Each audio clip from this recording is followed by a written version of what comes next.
మూఢమణి పీఠంలో అనాథలను ఎప్పుడు మా మధ్యకి తోచిను అప్పుడే మూఢముని పీఠ సంఘటన అదో లక్ష్యాన్ని కాళప్రాత యాగసిద్ధ్యాగప్ప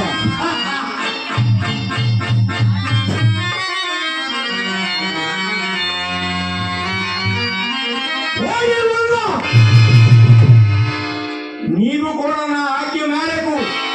ఆ హరిశ్చంద్రుడు సంచరించిన ప్రాంతం పోయి ఒక్క నీటి చుక్క కూడా దొరకకుండా గట్టి కట్టేము.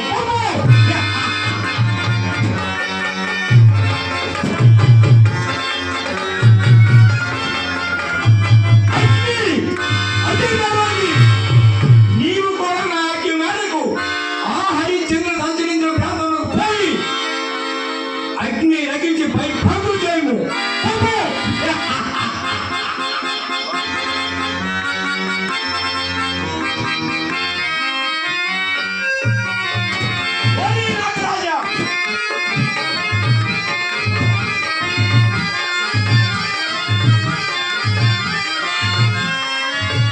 నీవు కూడా నా ఆజ్ఞ మేరకు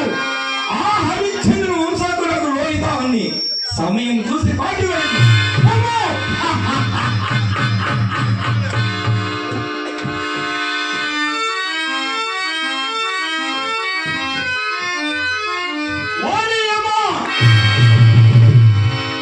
మేమందరం నేను న్యాయాన్ని తీసుకుని నిర్ణయించినందుకు కానీ ఇంత కండకావరము నీవు కూడా నా ఆజ్ఞ మేరకు కార్తీకాపురంలో